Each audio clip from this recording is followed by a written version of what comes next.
সকলোকে ই approach educational চেনেলটোলৈ স্বাগতম জনাইছোঁ। আজি আমি ইয়াত আলোচনা কৰিবলৈ গৈছোঁ পাৰ্চেণ্টেজৰ বিষয়ে, আৰু ইয়াত আমি ফ'কাছ কৰিম বিশেষকৈ SSCত যিখিনি কুৱেশ্যন আহিছিলে আগত, ADREত যিখিনি কুৱেশ্যন আহিছিলে কম্পিটিটিভ এক্সামৰ কাৰণে, বা SI, আছাম পুলিচ, বেংকিং ছেক্টৰত,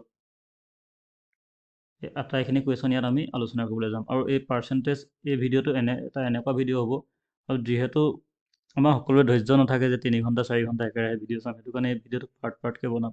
কিন্তু পাৰ্টকৈ বনালে ইয়াত আটাইখিনি কুৱেশ্যন টাইপ ৱাইজত থাকিব। আটাইখিনি কুৱেশ্যন কিহত দিম কৈছোঁ, টাইপ ৱাইজত থাকিব। আৰু ইয়াত এই টাইপ ৱাইজত দিলে এনেকুৱা এটা টাইপ বাছি নাযায়, চেষ্টা কৰিম যাতে এনেকুৱা এটা টাইপ থাকি নাযায় যাতে যিটোৰ কাৰণে আমি এক্সামত গৈ ফচিবগৈলগীয়া হয়। কাৰণ চাকৰিটো কাক নালাগে, চবকে চাকৰি লাগে। তাৰ কাৰণে আমি কষ্টটো কৰিবই লাগিব। বিশেষকৈ সকলোকে দিগদাৰ দিয়ে মেথছে। মেথছৰ সেইকাৰণে আমি ফাৰ্ষ্ট শিকিব গৈ আছোঁ পাৰ্চেণ্টেজ। আটাইখিনি প্ৰিভিয়াছ ইয়েৰৰ কুৱেশ্যন ইয়াত প্ৰভাইড কৰিব চেষ্টা কৰিম। আৰু কাৰোবাৰ যদি কিবা ডাউট থাকে তেনেহ'লে কমেণ্ট ছেকশ্যনত সকলোৱে সুধিব পাৰিব, মই যিমান পাৰোঁ এনচাৰ দিব চেষ্টা কৰিম। আৰু এই ক্লাছটোত একেবাৰে বেছিক লেভেলৰ পৰা, যেনেদৰে আমাৰ 6, 7 বা 7, 8ত থাকে শতাংশ, সেইটো লেভেলৰ পৰা যাবলৈ চেষ্টা কৰিম, যাতে একেবাৰে একো নজনাজনেও যোনে ফাৰ্ষ্ট শতাংশ পঢ়িব লাগিছে সিও যাতে পাৰে, আৰু তাৰ পৰা একেবাৰে এডভান্স লেভেললৈকে যাব লাগিব। কাৰণ SSC আৰু বেংকিং এক্সামৰ কুৱেশ্যনখিনি কোনোবাই যদি প্ৰিভিয়াছ ইয়েৰ চেক কৰিছা তেনেহ'লে গম পাবাই, আৰু আজিকালিতো যিসকল প্ৰিপেয়াৰ কৰি আছে সকলোৱে জানা পেপাৰৰ লেভেলটো কেনেকুৱা হৈ গৈছে। এতিয়া আমি ফাৰ্ষ্ট যাওঁ আমি পাৰ্চেণ্টেজৰ মিনিংটো কি? পাৰ্চেণ্টেজ মানে মই ক'লোঁ 1। এতিয়া আমাৰ মনত হয়তো প্ৰশ্ন আহিব পাৰে কি, পাৰ্চেণ্টেজ 1 কেনেকৈ হ'ব? কাৰণ পাৰ্চেণ্টেজ মানে আমাৰ কৈ থকা যায় কিমান 100%, 200%, 50% তেনেকৈ কৈ থকা যায়। কিন্তু পাৰ্চেণ্টেজ মানে মই কৈছোঁ কি 1, কেনেকৈ 1 হ'ব? পাৰ্চেণ্টেজক আমি লিখিলোঁ কেনেকৈ? ফাৰ্ষ্ট পাৰ্চেণ্টেজ মানে আমি এটাই বুজিম 100%। এই 100%টোৱে কি বুজায়? 100 মানে এটা ওপৰত 100 আছে, আৰু এইটো এই পাৰ্চেণ্টেজ চিনডালে তলত এটা 100 হৰণ হৈ থকা বুজাইছে। আৰু এইটোক যদি আমি হৰণ কৰিও কিমান পামগৈ? 1 পামগৈ। সেইকাৰণে পাৰ্চেণ্টেজৰ ভেলুটো মই কি কৈছোঁ? 1। আৰু যদি কয় বোলে 10% বাঢ়ি গ'ল, কিবা এটা বস্তুত তোমাক কিমান পাৰ্চেণ্ট আছিলে দিয়া নাই, কিন্তু কৈ দিলে 10% বাঢ়ি গ'ল, তেতিয়া আমি মেইন ভেলুটো কিমান বুলি লৈ লৈছোঁ? মানে ফাৰ্ষ্ট যিটো প্ৰাইমেৰী ভেলুটো লৈ লৈছোঁ আমি 100, 10% বাঢ়ি গৈ গ'ল বুলি ক'লে সেই কিমান 100ৰ লগত 10-10%টো আমি প্লাছ কৰি দিম, কিমান হৈ যাবগৈ? 110%। তেনেকৈ যেতিয়া ক'ব কমি যাব তেতিয়া আমি কি কৰি দিম? বিয়োগ কৰি দিম। এতিয়া পাৰ্চেণ্টেজৰ প্ৰথম আমি শিকিবলৈ পাৰ্চেণ্টেজখিনি ক'ৰ পৰা হৈছে? পাৰ্চেণ্টেজ এতিয়া আমি ভগ্নাংশটো লিখিব পাৰোঁ বা পাৰ্চেণ্টেজতো লিখিব পাৰোঁ। এতিয়া কেতিয়াবা কুৱেশ্যনত কৈ দিব 1/2, তেনেকৈ। এই 1/2 এইটো এতিয়া কিহত আছে? ভগ্নাংশত আছে। আৰু এইটোকে আমি কি বুলি লিখিব পাৰোঁ? 50%। এই দুইটা ইকুৱেল, 1/2 আৰু 50% দুইটা কি হ'ব? ইকুৱেল। কিন্তু এইটো ইকুৱেলটো কেনেকৈ যাম? এইটো ইকুৱেল বুলি আমি কেনেকৈ গম পাম? তাৰ কাৰণে এতিয়া ভগ্নাংশ আমাৰ অলপতো নলেজ আছে। ভগ্নাংশৰ ওপৰতো কি কয়? লব তলতো কয় হৰ। তাৰপৰা এতিয়া 50% এইটো কেনেকৈ কনভাৰ্ট কৰিম এতিয়া সেইখিনি আমি শিকিবলৈ গৈ আছোঁ। এতিয়া ফাৰ্ষ্ট শিকিলোঁ আমি ভগ্নাংশৰ পৰা শতাংশলৈ কেনেকৈ নিওঁ।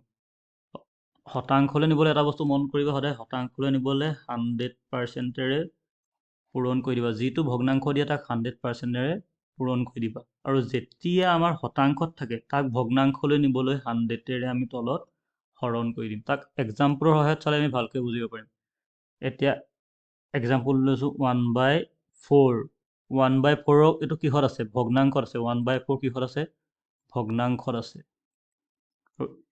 ভগ্নাংশ বা ফ্ৰেকশ্যন। মই পৰাপক্ষত দুয়োটা ইংলিছ আছামিজ দুয়োটা টাৰ্ম ইউজ কৰিবলৈ চেষ্টা কৰিম, কাৰণ এই ক্লাছটো বাইলেংগুৱেল কৰিব চেষ্টা কৰিছোঁ। আৰু বিশেষকৈ আমাৰ আছামত অসমীয়া মাধ্যমৰ ষ্টুডেণ্টে বেছি আছে, যিহেতু মই নিজেও আছামিজ মিডিয়ামৰ পৰা অহা। কিন্তু তাৰ বাবে কিছুমানৰ ইংলিছটো অলপ দিগদাৰ হ'ব পাৰে। কিন্তু এতিয়া কম্পিটিটিভ এক্সামৰ কাৰণে আগবাঢ়িছোঁ যেতিয়া আমিতো ইংলিছটো বেছিক ইংলিছ আণ্ডাৰষ্টেণ্ডিংটো থাকিব লাগিব, কাৰণ তাত এটা ইংলিছ ছেকশ্যনে থাকে, আৰু তাত এটা ভাল মাৰ্ক আনিব লাগিব। আৰু বিশেষকৈ এটা কম্পিটিটিভ এক্সাম ক্লিয়াৰ কৰিবলৈ হ'লে গোটেইকেইটা ছেকশ্যনতে আমি ফ'কাছটো কৰিব লাগিব। অকল এটা ছেকশ্যনত ভাল হ'লে নহ'ব। আৰু বেছিভাগ ল'ৰা ছোৱালীকে দিগদাৰ দিয়ে এই মেথছে। সেইটো এতিয়া আমি সেইকাৰণে ইজি বনাব চেষ্টা কৰিছোঁ যিমান পাৰি। তাৰ কাৰণে প্ৰথমৰ পৰাই আমি চেষ্টা কৰিছোঁ যে প্ৰিভিয়াছ ইয়েৰ পেপাৰ ছল্ভ কৰিম, আৰু যিমান পাৰোঁ স্মাৰ্ট এপ্ৰ'চ। মানে কুৱেশ্যন এটা তোমাৰ 2টা পেজত ছল্ভ কৰিব পাৰিলা, কিন্তু এক্সামত তোমাৰ 2টা পেজত ছল্ভ কৰিব টাইম নাথাকে। তাত আমি কম টাইমত ছল্ভ কৰিব লাগিব। তাৰ কাৰণে এই এপ্ৰ'চটো কেনেকৈ উলিয়াম? সেইখিনি আমি চেষ্টা কৰিম। এতিয়া এইটো ভগ্নাংশত আছে, ইয়াক নিবলৈ লাগে অকল, ইয়াক আমি কনভাৰ্ট কৰিম শতাংশলৈ। ক'তলৈ কনভাৰ্ট কৰিম? শতাংশলৈ। অলপ আগত কৈছিলোঁ, কি কৈছিলোঁ, যে যিটো ভগ্নাংশ থাকে সেইটো লিখি ল'ব। তাক যেতিয়া শতাংশ মানে কিমান কৈছিলোঁ? 1 কৈছিলোঁ, কিন্তু 1 আমি শতাংশত লিখিব লাগিব। শতাংশত লিখিলে কি লিখিম? 100% লিখিম। যেতিয়া ইয়াক শতাংশলৈ পৰিৱৰ্তন কৰিব লাগে, তেতিয়া ইয়াক কি কৰিম আমি? 100%ৰে ইনটু কৰি দিম। এতিয়া ইয়াক ইনটু কৰি দিলোঁ। ইনটু কৰিলে জানো হ'ব? এতিয়া ইয়াত চাব লাগিব যে ইয়াক কিবা সংখ্যাৰে কাটিব পাৰোঁ নেকি। এতিয়া চাম, 4য়ে 100ক কাটিব পৰা নেকি। আৰু এতিয়া কাটকুট কৰাটো বহুতৰ কাৰণে খেলি মেলি লাগিব পাৰে। এতিয়া 1/4 ইনটু মই 2য়ে কৰিলোঁ।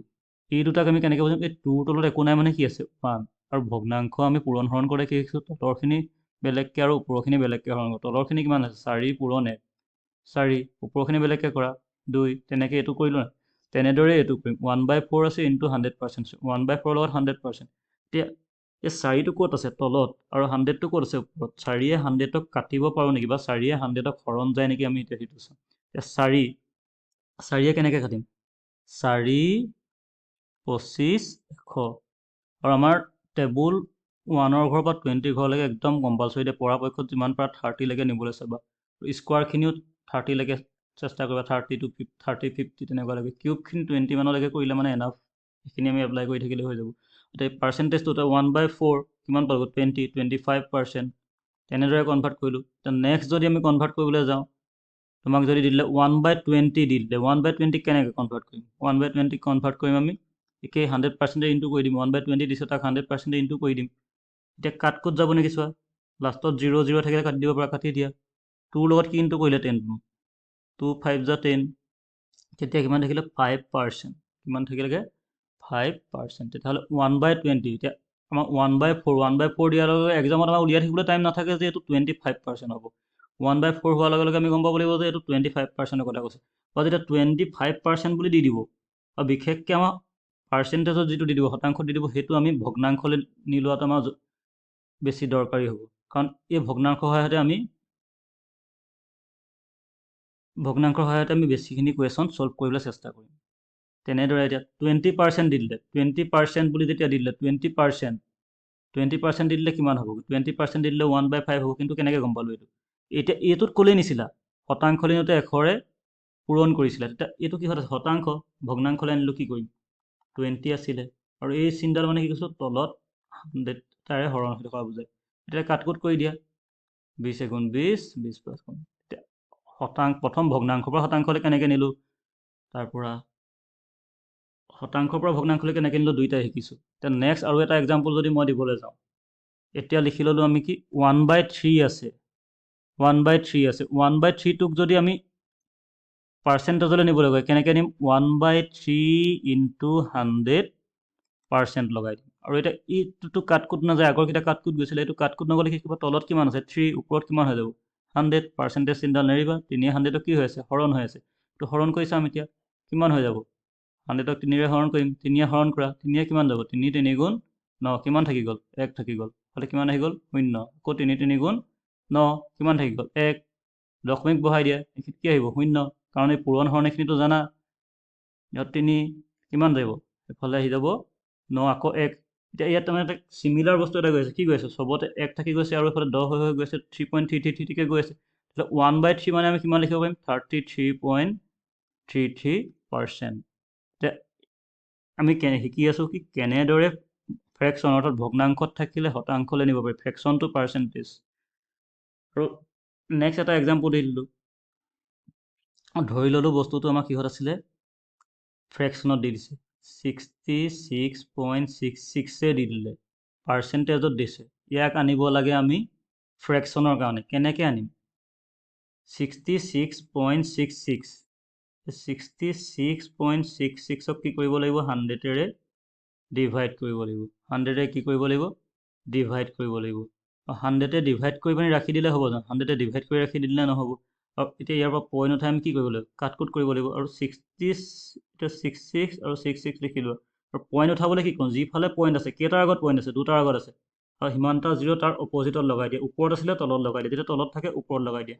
আৰু তলত কিমান থাকি গ'ল? এফালে 1ৰ পিছত 0 কেইটা হৈ গ'ল? 4টা হৈ গ'ল। এতিয়া এইকেইটা যদি কাটকুট কৰি দিয়ে, এইটো কিমান ওলাবগৈ? 2/4।